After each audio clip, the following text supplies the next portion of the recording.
appreciate you being here. Late last night and early today, at my direction, the United States Armed Forces conducted an extraordinary military operation in the capital of Venezuela. Overwhelming American military power, air, land, and sea, was used to launch a spectacular assault, and it was an assault like people have not seen since World War II. It was a force against a heavily fortified military fortress in the heart of Caracas to bring outlaw dictator Nicolas Maduro to justice. This was one of the most stunning, effective, and powerful displays of American military might and competence in American history. And if you think about it, we've done some other good ones, like the attack on Soleimani, the attack on al-Baghdadi, and the obliteration and decimation of the Iran nuclear sites just recently in an operation known as Midnight Hammer, all perfectly executed and done.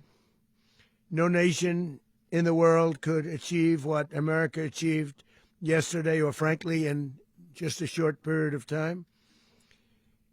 All Venezuelan military capacities were rendered powerless as the men and women of our military, working with U.S. law enforcement, successfully captured Maduro in the dead of night. It was dark.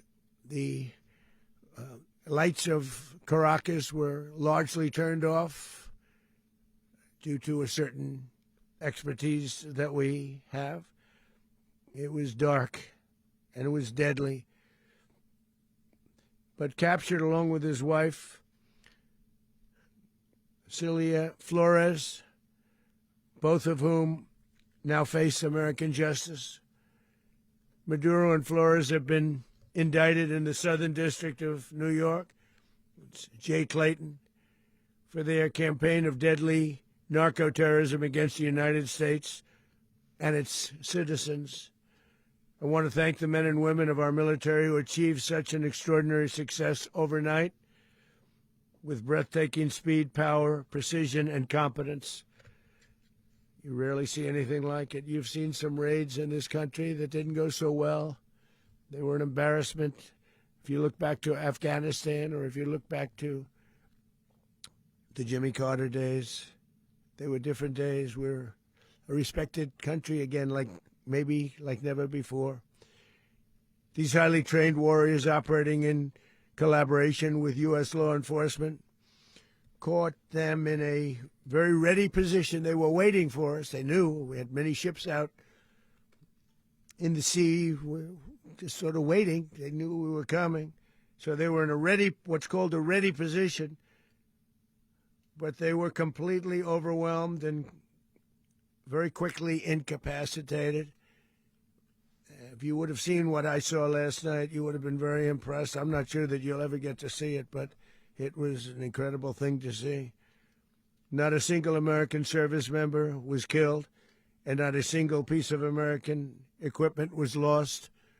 We had many helicopters, many planes, many people involved in that fight. But think of that, not one piece of military equipment was lost, not one service member was, more importantly, killed. The United States military is the strongest and most fearsome military on the planet, by far.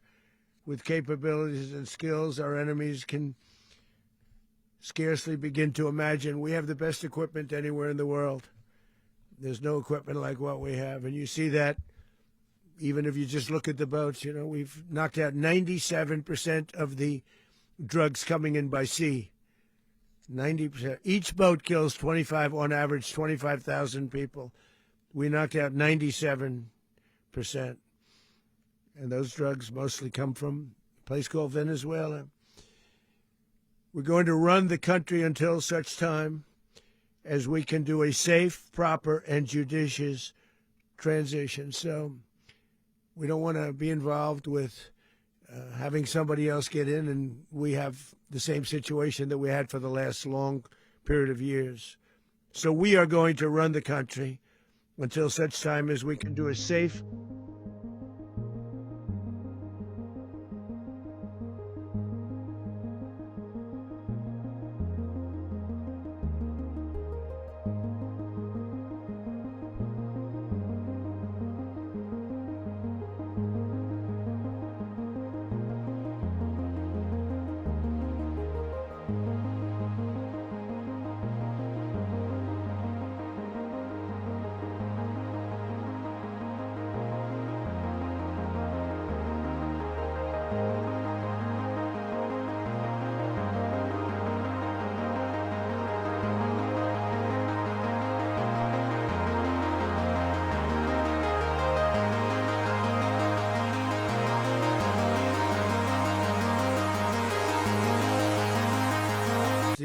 proper transition can take place. So we're going to stay until such time as we're going to run it, essentially, until such time as a proper transition can take place.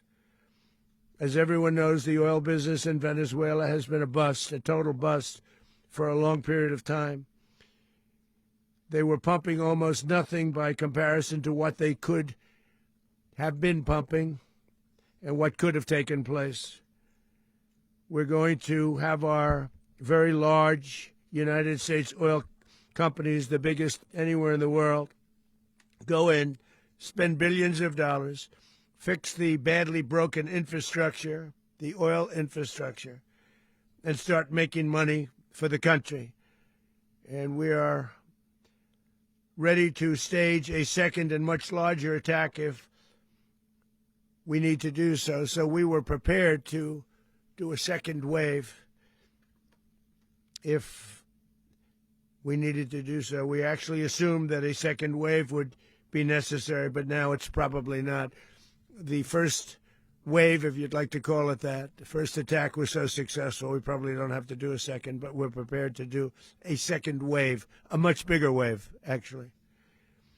This was pinpoint, but we have a much bigger wave that probably won't have to do.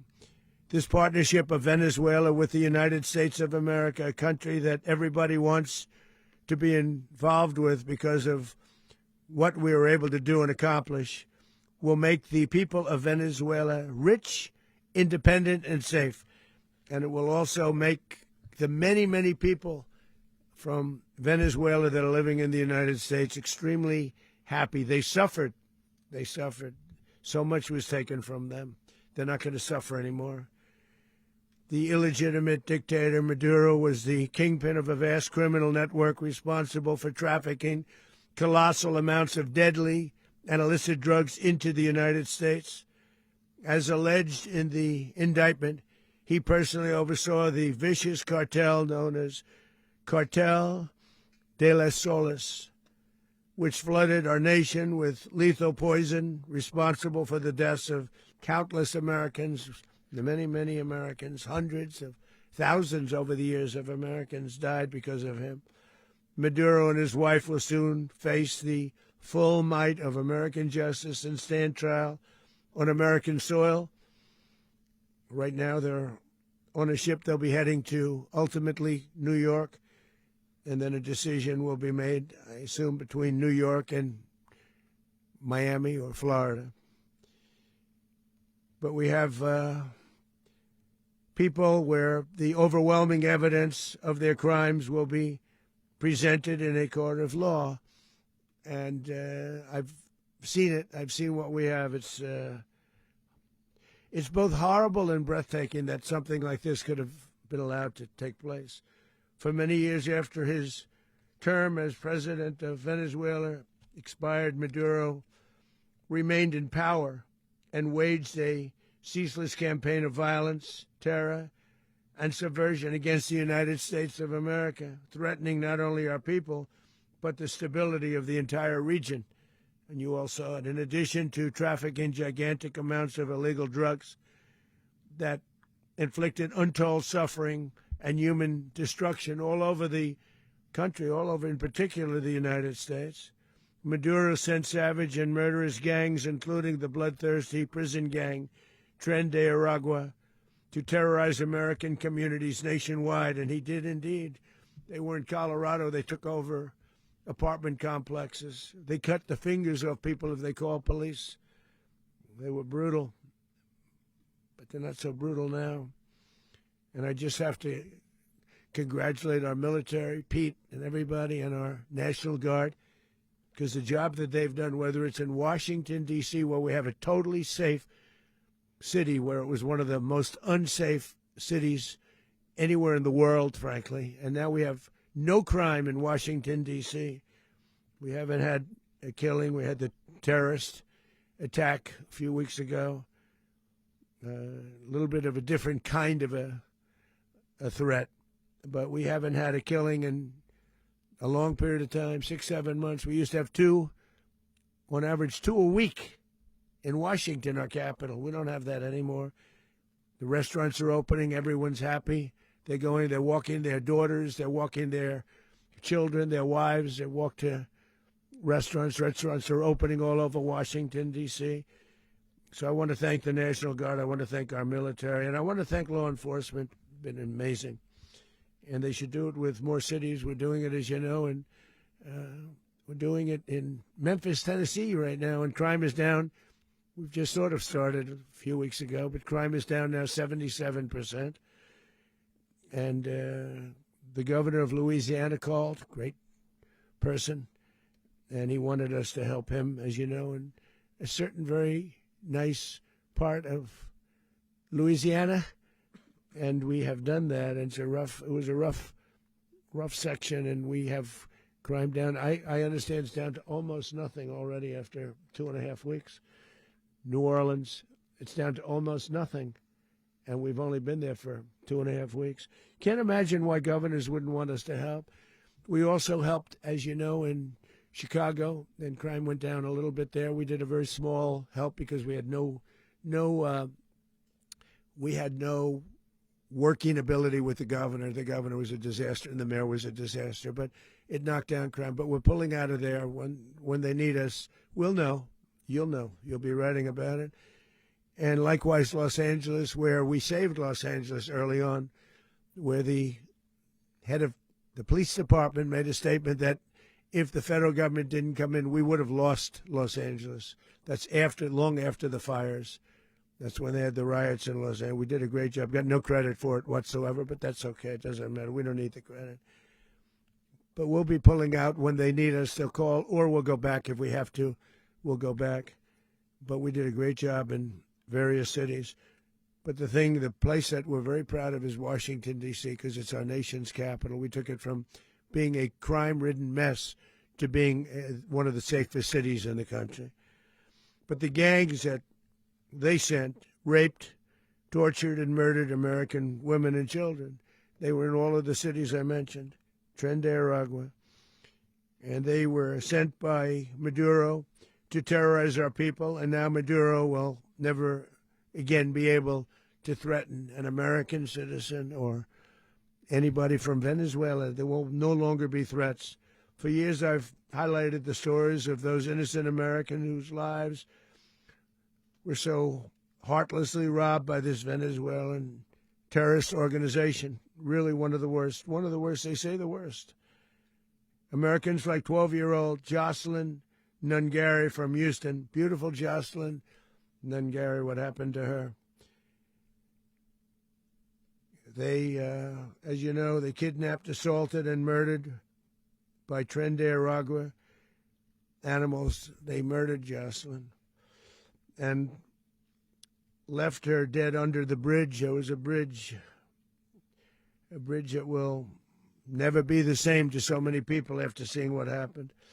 As I've said many times, the Maduro regime emptied out their prisons, sent their worst and most violent monsters into the United States to steal American lives. And they came from mental institutions and insane asylums. They came from prisons and jails. The reason I say both, they sound similar. Actually, prisons a little bit more hostile, a little bit tougher. a mental institution isn't as tough as an insane asylum, but we got them both. They sent from their mental institutions. They sent from their jails, prisons. They were drug dealers. They were drug kingpins. They sent everybody bad into the United States, but no longer. And we have now a border where nobody gets through. In addition, Venezuela unilaterally seized and stole American oil, American assets, and American platforms, costing us billions and billions of dollars. They did this a while ago, but we never had a president that did anything about it. They took all of our property.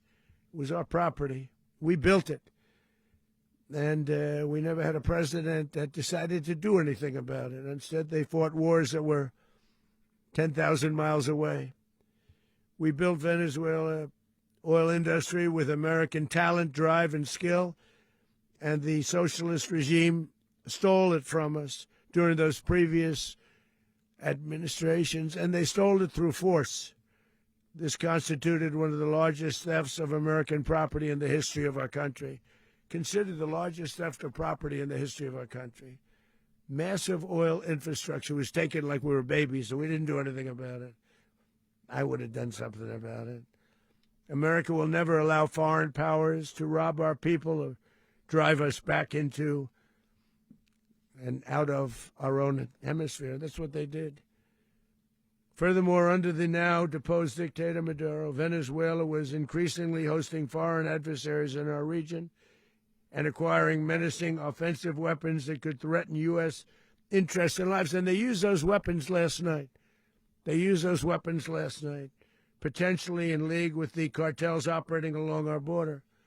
All of these actions were in gross violation of the core principles of American foreign policy, dating back more than 2 centuries, and not anymore.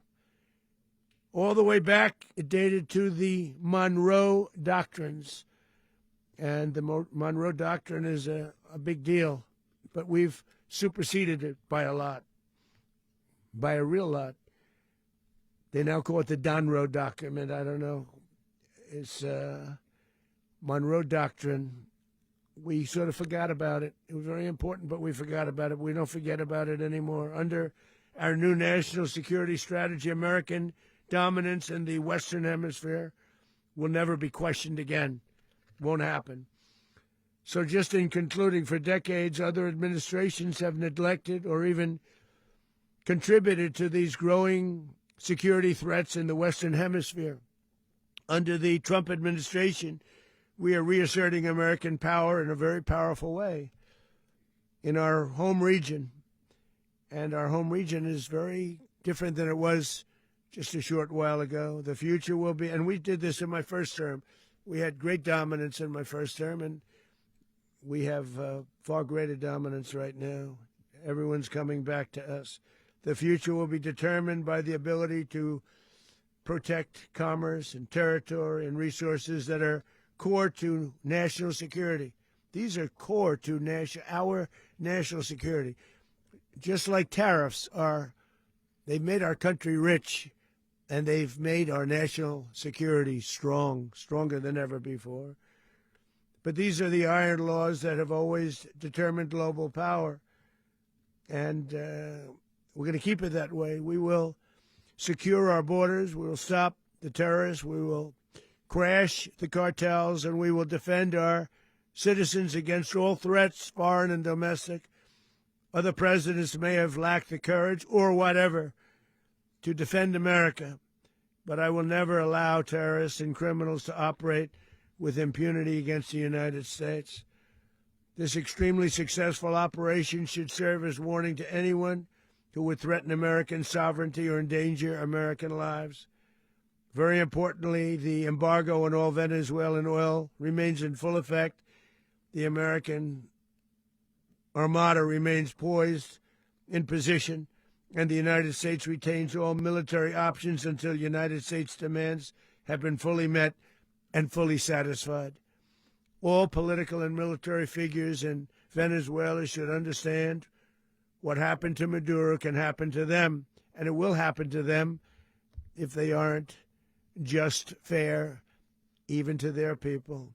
The dictator and terrorist, Maduro, is finally gone in Venezuela. People are free. They're free again. It's been a long time for them, but they're free. America is a safer nation. This morning, it's a prouder nation this morning because it didn't allow this horrible person and this country that was doing very bad things to us. It didn't allow it to happen. And the Western Hemisphere is right now a much safer place to be. So I want to thank everybody for being here. I want to thank General Raisin Kane. He's a fantastic man. I've worked with a lot of generals. I worked with some I didn't like. I worked with some I didn't respect. I worked with some that just weren't good. But this guy is fantastic. I watched last night one of the most precise attacks on sovereignty. I mean, it was an attack for justice. And I'm very proud of him, and I'm very proud of our Secretary of War, Pete Hegseth, who I'm going to ask to say a few words. Thank you very much.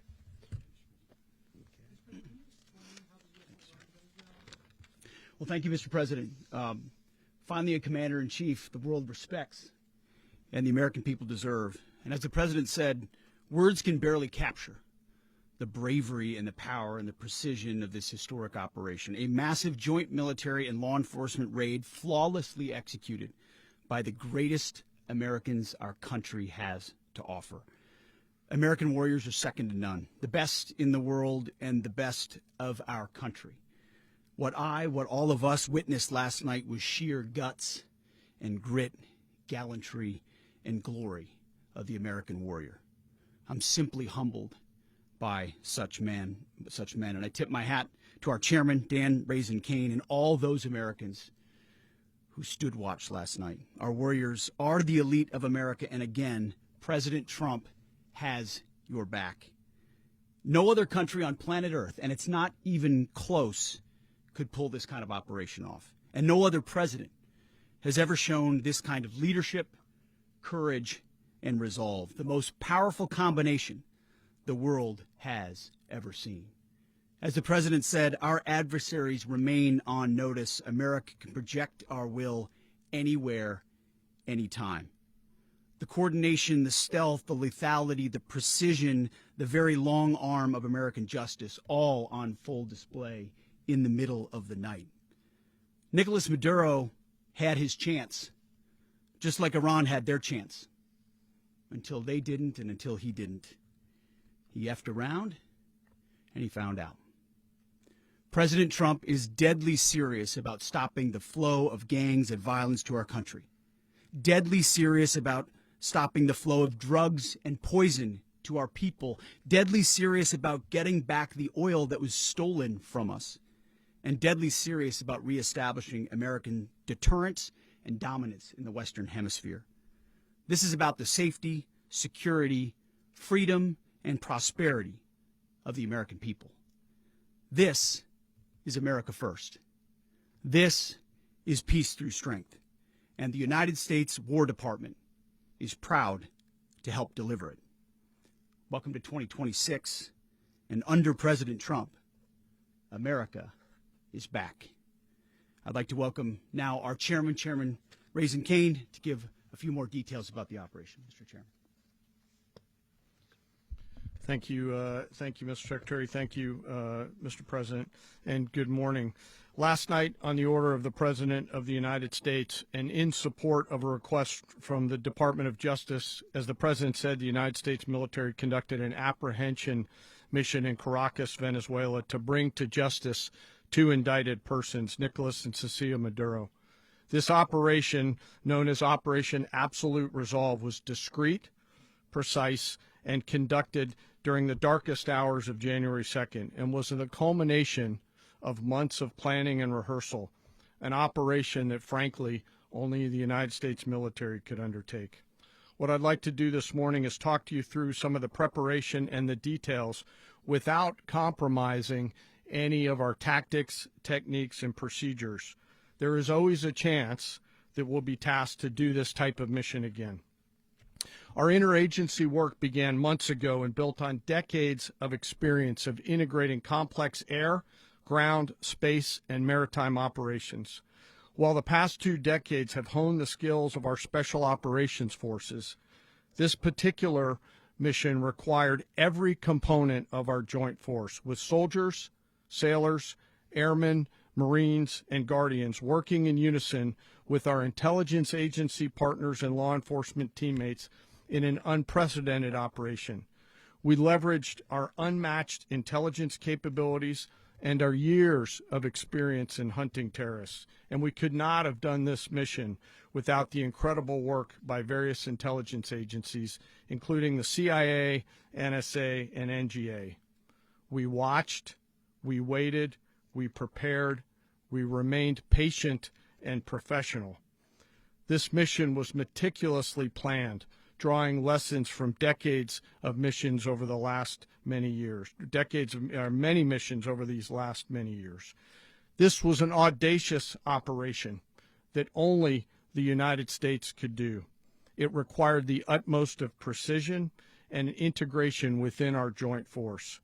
And the word integration does not explain the sheer complexity of such a mission.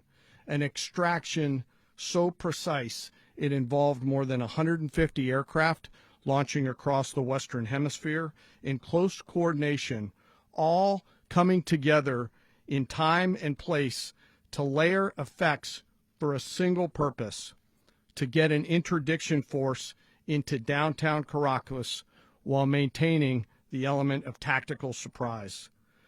Failure of one component of this well-oiled machine would have endangered the entire mission, and failure is never an option for America's joint force. Those in the air over Caracas last night were willing to give their lives for those on the ground and in the helicopters. Let me talk a little bit about the preparation. After months of work by our intelligence teammates to find Maduro and understand how he moved, where he lived, where he traveled, what he ate, what he wore, what were his pets, in early December, our force was set pending a series of aligned events. Key was choosing the right day to minimize the potential for civilian harm and maximize the element of surprise, and minimize the harm to the indicted personnel so, as the president said, they could be brought to justice. And as the president said earlier today, weather in Venezuela is always a factor this time of the year. And over the weeks through Christmas and New Year's, the men and women of the United States military sat ready, patiently waiting for the right triggers to be met and the president to order us into action. Last night, the weather broke just enough, clearing a path that only the most skilled aviators in the world could maneuver through. Ocean, mountain, low cloud ceilings, but when tasked with a mission, this organization does not quit. At 10:46 p.m. Eastern Time last night, the president ordered the United States military to move forward with this mission. He said to us, and we appreciate it, Mr. President, good luck and Godspeed. And those words were transmitted to the entire joint force. Over the course of the night, aircraft began launching from 20 different bases on land and sea across the Western Hemisphere. In total, more than 150 aircraft, bombers, fighters, intelligence, reconnaissance, surveillance, rotary wing were in the air last night. Thousands and thousands of hours of experience were airborne. Our youngest crew member was 20, and our oldest crew member was 49, and there's simply no match for American military might. As the night began, the helicopters took off with the extraction force, which included law enforcement officers, and began their flight into Venezuela at 100 feet above the water. As they approached Venezuelan shores, the United States began layering different effects provided by Spacecom, Cybercom, and other members of the interagency to create a pathway. Overhead, those forces were protected by aircraft from the United States Marines, the United States Navy, the United States Air Force, and the Air National Guard. The force included F-22s, F-35s, F-18s, EA-18s, E-2s, B-1 bombers, and other support aircraft, as well as numerous remotely piloted drones. As the force began to approach Caracas, the Joint Air Component began dismantling and disabling the air defense systems in Venezuela, employing weapons to ensure the safe passage of the helicopters into the target area. The goal of our air component is, was, and always will be to protect the helicopters and the ground force and get them to the target and get them home. As the force crossed the last point of high terrain where they'd been hiding in the clutter, we assessed that we had maintained totally the element of surprise. As the helicopter force ingressed towards the objective at low level, we arrived at Maduro's compound at 1:01 a.m. Eastern Standard Time, or 2:01 a.m. Caracas local time, and the apprehension force descended into Maduro's compound and moved with speed, precision, and discipline towards their objective and isolated the area to ensure the safety and security of the ground force while apprehending the indicted persons. On arrival into the target area, the helicopters came under fire, and they replied with that fire with overwhelming force in self-defense. One of our aircraft was hit but remained flyable, and as the President said earlier today, all of our aircraft came home, and that aircraft remained flyable during the rest of the mission. As the operation unfolded at the compound, our air and ground intelligence teams provided real-time updates to the ground force, ensuring those forces could safely navigate the complex environment without unnecessary risk. The force remained protected by overhead tactical aviation. Maduro and his wife, both indicted, gave up and were taken into custody by the Department of Justice, assisted by our incredible U.S. military with professionalism and precision, with no loss of U.S. life. After securing the indicted persons, the force began to prep for departure. Helicopters were called in to exfiltrate the extraction force, while fighter aircraft and remotely piloted aircraft provided overhead coverage and suppressive fire. There were multiple self-defense engagements as the force began to withdraw out of Venezuela.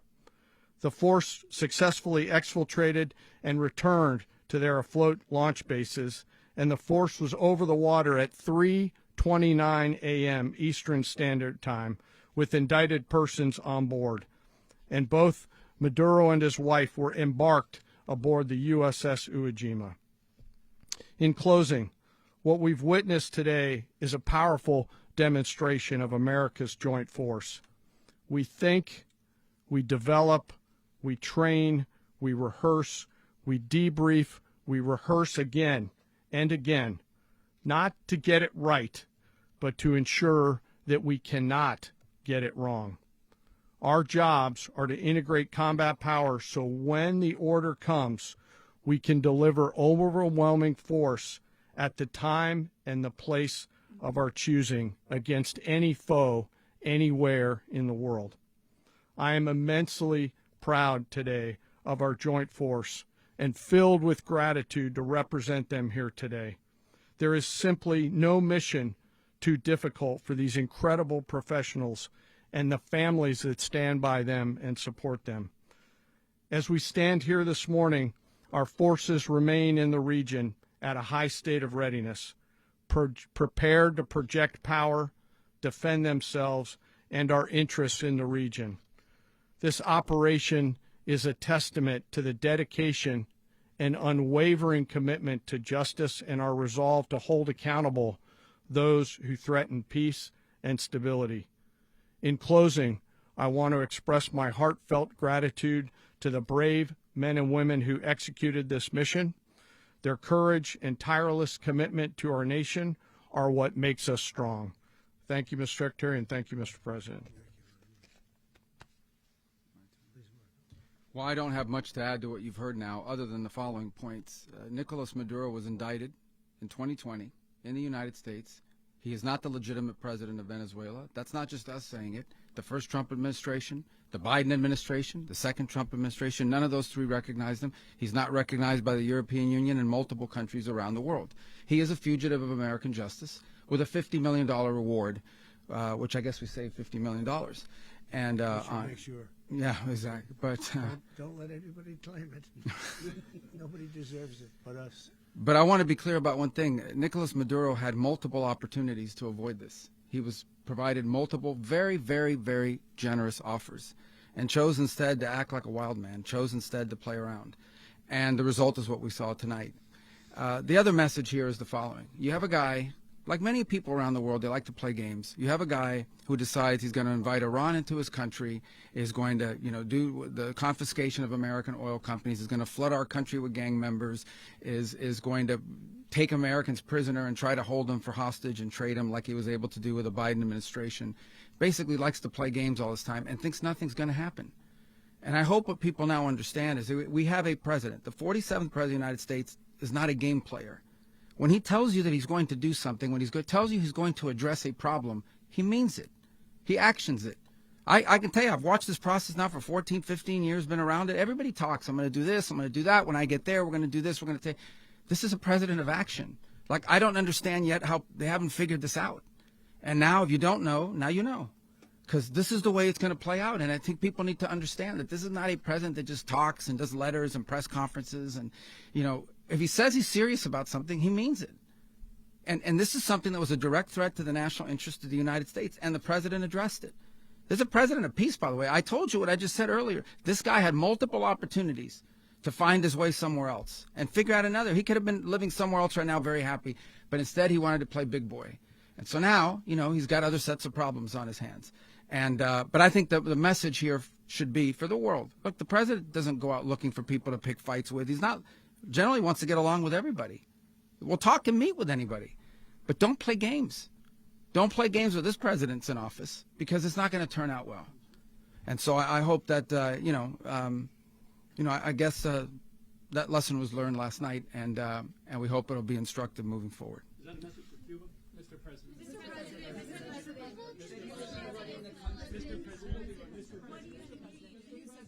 Please. Well, we're going to be running it with a group, and we're going to make sure it's run properly. We're going to rebuild the oil infrastructure, which will cost billions of dollars. It'll be paid for by the oil companies directly. They will be reimbursed for what they're doing, but that's going to be paid. And we're going to get the oil flowing the way it should be. As you know, it was just a minor flow. It was actually a minor flow for what they have. But we're going to run it properly, and we're going to make sure the people of Venezuela are taken care of. We're going to make sure the people that were forced out of Venezuela by this thug are also taken care of. President, does the U.S. running the country mean that U.S. troops will be on the ground? How will that work? Well, they always say boots on the ground. So we're not afraid of boots on the ground if we have to have. We had boots on the ground last night at a very high level, actually. We're not afraid of it. We don't mind saying it. But we're going to make sure that country is run properly. We're not doing this in vain. This is a very dangerous attack. This is an attack that could have gone very, very badly. Could have gone very badly.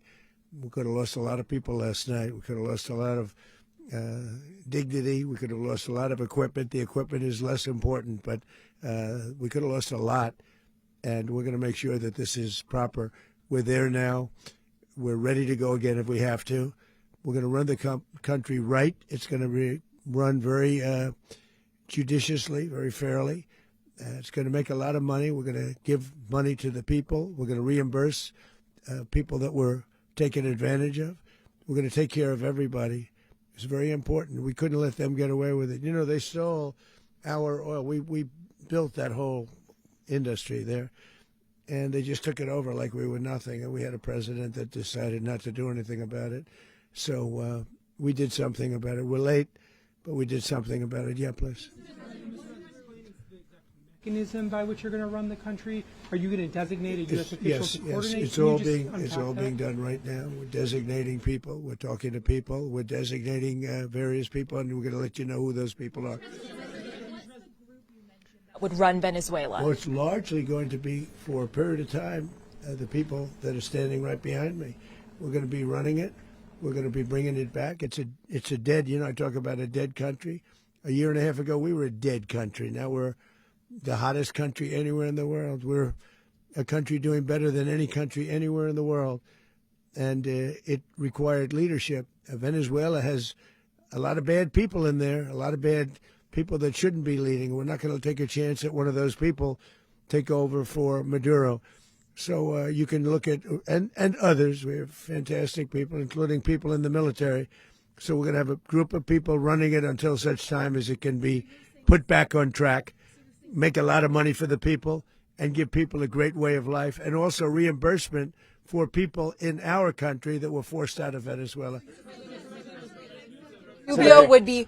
You said earlier today that you weren't going to back Machado to come back and be the opposition leader in your Fox and Friends interview. And then you also mentioned the vice president of Venezuela. Are you going to work with the vice president of Venezuela, or how do you foresee the relationship Well, going? I understand she was just sworn in, but she was, as you know, picked by Maduro. So Marco's working on that directly. He just had a conversation with her, and she's essentially willing to do what we think is necessary to make Venezuela great again. Very simple. Mr. President, Colombian President Gustavo Petro, a couple weeks ago, he said he's got to watch his ass. And today, he said he's not concerned about anything happening to him in the aftermath of this operation. So, just what your message is well, about he that? has cocaine mills. He has factories where he makes cocaine. And yeah, I think I stick by my first statement. He's making cocaine. They're sending it into the United States. So he does have to watch his ass. Mr. President, did you notify any members of Congress in advance? Marco, do you want to talk about that? Because you were involved in it. Sure. We call members of Congress immediately after. This was not the kind of mission that you can do congressional notification on. It was a trigger-based mission in which conditions had to be met night after night. We watched and monitored that for a number of days. So it's just simply not the kind of mission you can call people and say, hey, we may do this at some point in the next 15 days. But it's largely a law enforcement function. Remember, at the end of the day, at its core, this was an arrest of 2 indicted fugitives of American justice, and the Department of War supported the Department of Justice in that job. Now, there are broader policy implications here, but it's just not the kind of mission that you can pre-notify because it endangers the mission. Plus, if I could add one thing to that, Congress has a tendency to leak. This would not be good. If they leaked, General, I think it would have been maybe a very different result. But I have to say, they knew we were coming at some point, We had a lot of ships out there. They sort of knew we were coming. We went through. But Congress will leak, and we don't want leakers. People to watch this all play out live. What was Maduro doing when the U.S. forces entered what I assume would be his home? And also, was there any point where the U.S. was considering if Maduro pushed back or resisted killing Maduro? It could have happened. It could have happened. He was trying to get into a safe place. You know, the safe place is all steel. And he wasn't able to make it to the door because our guys were so fast. They went through the opposition so fast. And there was a lot of opposition. People were wondering, do we get them by surprise? Sort of surprised, but they were waiting for something. It was a lot of opposition. There was a lot of gunfire. You saw some of it today. But he was trying to get to a safe place, which wasn't safe because we would have had the door blown up in about 47 seconds, they say on average, regardless of how thick the steel was. It was a very thick door. It was a very heavy door, but he was unable to get to that door. He made it to the door. He was unable to close it. Go ahead, finish. To be in the time being right now. Do you know his exact Well, whereabouts? eventually, ultimately, in the near future, he's going to be brought to New York. And where is he going to be held? Where is he going to be held in New York? Do you know? That's going to be up to the officials that do these things. Mr. President, the U.S. has something of a mixed track record of ousting dictators without necessarily a plan for what comes afterwards. Not with Did me. that weigh on your decision? Well, that's why we had different presidents, but with me, that's not true. With me, we've had a perfect track record of winning. We win a lot, and we win. If you look at Soleimani, you look at al-Baghdadi, you look at the Midnight Hammer. Midnight Hammer was incredible. Right now, you wouldn't have peace in the Middle East. We have essentially peace in the Middle East because of that. If we weren't successful with Midnight Hammer, you wouldn't have peace in the Middle East. So, with me, you've had a lot of victory. You've had only victories. You've had no losses. Yeah. How long do you expect the U.S. to run Venezuela, and how soon do you want Venezuelan people to hold elections? So I'd like to do it quickly, but it takes a period of time. We're rebuilding. We have to rebuild their whole infrastructure. The infrastructure is rotted. It's actually very dangerous. It's blow-up territory. Oil is very dangerous. It's a very dangerous thing to take out of the ground. can kill a lot of people. It has killed a lot of people doing just that. The infrastructure is old. It's rotted. Much of it is stuff that we put there 25 years ago, and we're going to be replacing it. And we're going to take a lot of money out so that we can take care of the country. Yeah. Are you saying that Secretary Rubio and Mr. President, China, Russia, and Iran have interests in Venezuela. How does this operation affect your relationships with them when it comes to the oil in terms of and China drugs? and Russia, Russia when we get things straightened out. But in terms of other countries that want oil, we're in the oil business. We're going to sell it to them. We're not going to say we're not going to give it. In other words, we'll be selling oil probably in much larger doses because they couldn't produce very much because their infrastructure was so bad. So we'll be selling large amounts of oil to other countries, many of whom are using it now, but I would say many more will come. Are you saying, Mr. President, are you saying that, Mr. President, are you saying that, Mr. President, thank you. What is your message to the people of Venezuela today? Of course, the civilian population specifically, they have a lot of questions. What is your message to the people of Venezuela? That you're going to have peace, justice. You're going to have some of the riches that you should have had for a long period of time. It was stolen from you. But you're going to have peace and you're going to have safety. You're going to have justice. You're going to have a country. You're going to have a real country. You're going to have potentially a great country. You know, if you go back 20 years, maybe even a little longer ago, that was a great country. And they destroyed it. Remember I said that if we lose this election, the United States will be Venezuela on steroids. That's what would have happened. Had we lost the election, the 2024 election, we suffered so badly. When you look at the border from 2020, what they did, what Joe Biden administration did to our country should never be forgotten. But if we had to go through another year of that, we would be exactly where Venezuela was in terms. I used to say, if they win, we're going to be Venezuela on steroids, and that's what would have happened. President, thank you. Are you saying that Secretary Hegseth and Rubio are going to be running Venezuela, and will you be sending in U.S. military troops to provide? They're going to be a team that's working with the people of Venezuela to make sure that we have Venezuela right.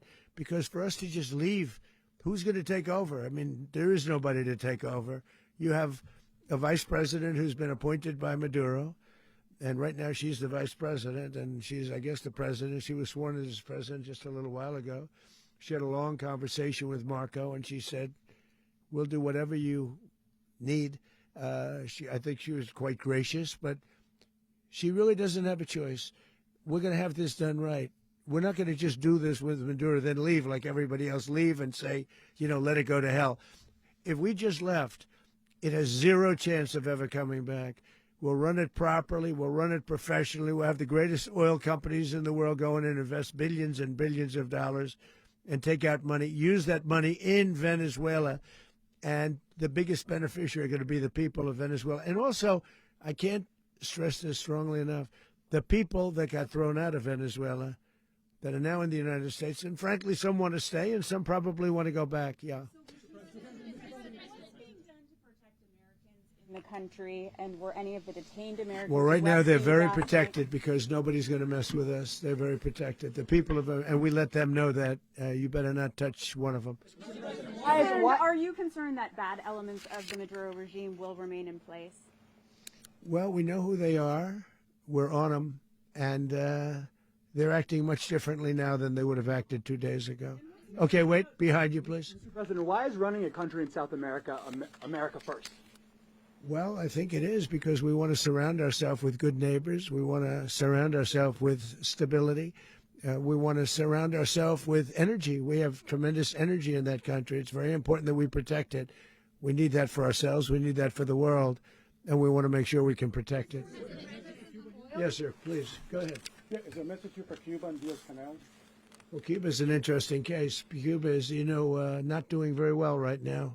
That system has not been a very good one for Cuba. The people there have suffered for many, many years. And I think Cuba is going to be something we'll end up talking about because Cuba is a failing nation right now, very badly failing nation.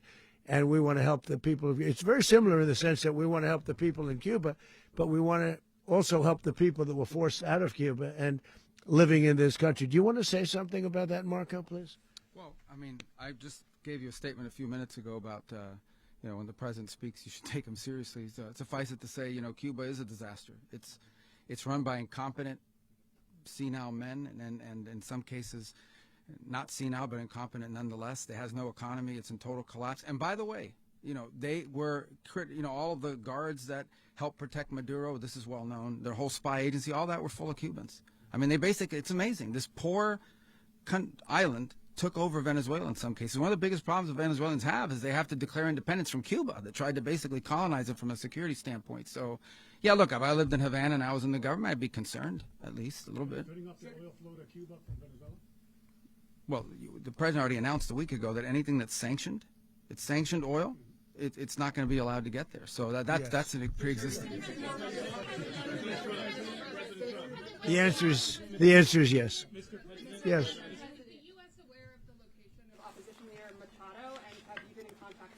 No, we haven't. No, we haven't. Mr. President. Mr. President, on Monday. Oh, I think it would be very tough for her to be the leader. She doesn't have the support within or the respect within the country. She's a very nice woman, but she doesn't have the respect to be the Mr. leader. President, is it possible that the U.S. ends up administrating Venezuela for years? Well, it won't cost us anything because the money coming out of the ground is very substantial, so it's not going to cost us anything. We want safety there. We want to be surrounded by countries that aren't housing all of our enemies all over the world. That's what was happening, and you don't want to have that. But we're going to be rebuilding, and we're not spending money. The oil companies are going to go in. They're going to spend money. We're going to take back the oil that, frankly, we should have taken back a long time ago. A lot of money is coming out of the ground. We're going to get reimbursed for all of that. We're going to get reimbursed for everything that we spend. So it's going to be a very important. This is a very big evening that took place last night.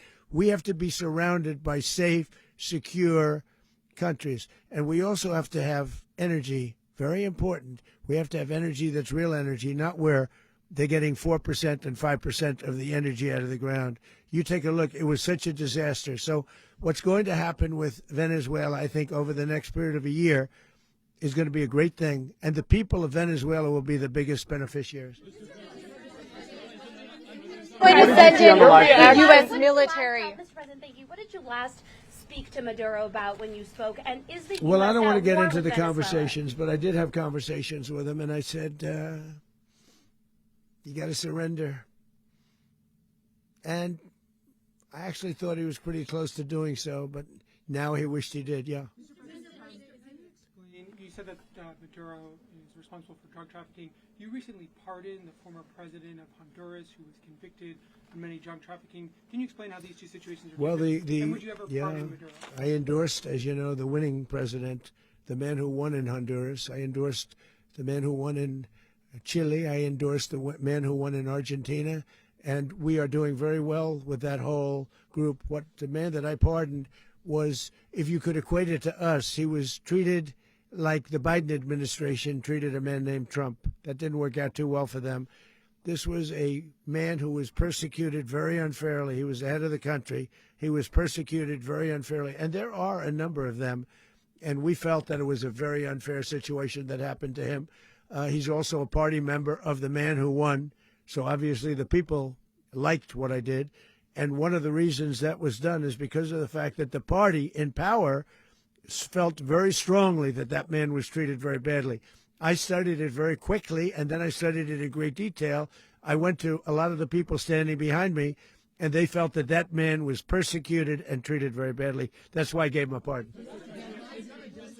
You referenced boots on the ground earlier. Can you just sort of button this up? Do you envision the U.S. military having a presence in Venezuela as the U.S. runs that country? No, we're going to have a presence in Venezuela as it pertains to oil, because we have to have, we're sending our expertise in. So you may need something, not very much. But no, we're going to be taking out a tremendous amount of wealth out of the ground. And that wealth is going to the people of Venezuela and people from outside of Venezuela that used to be in Venezuela. And it goes also to the United States of America in the form of reimbursement for the damages caused us by that country. So I want to thank you all very much. Thank you. Do you have one? Yes, please. You were so nice before. I'm going to give you the final question. Go Thank ahead. you, Mr. Unless it's a President. bad question, in It's which about case I'll Putin. go one word. It's about who? It's about Putin, if you want. About Putin. Well, that's Okay. always nice You had to a talk phone- about Putin. You had a phone call with him Yeah. on Monday. Did he talk at all about Maduro? Did y'all talk about this? No, we didn't. And We then- never spoke about Maduro. Are you mad at him right now? I mean, there's this I'm not intelligence. thrilled with Putin. I'm not thrilled with Putin. He's killing too many people. I thought that would be so. I settled 8 1/4 war. You know what the 1/4 was? Thailand and Cambodia. I did it again. They broke out, and I did it in about 5 hours, and I settled it. I'm giving myself 1/4, so I'm up to now 8 1/4. In other words, I settled the war, but then they broke out. They had a pretty bad breakout over the last 4 days. I got them to go back to peace, so I only give 1/4. I thought the easiest one would be, one of the easier ones would be Russia, Ukraine. It's not, and they both have done some pretty bad things. And look, that's Biden's war. That's not my war. But I want to stop the lives. Did you see where last month 30,000? It was 27,000 the month before. 30,000, mostly soldiers, were killed this last month. 30,000. I want to stop that. You know, I got NATO to pay 5% instead of the 2% that they weren't paying. They weren't paying 2, now they pay 5. And we send them a lot of munitions. We send them a lot of things, missiles and various other things, a lot. And they pay. The United States is not losing money. We're probably making money on that. It's the last thing I care about. I just want to stop all those people. We're losing 25, 30,000 human beings that come from 2 places that are very far away. But if I can stop, because it's something I've been pretty good at doing, deals, I guess. It's all a deal. Life is a big deal.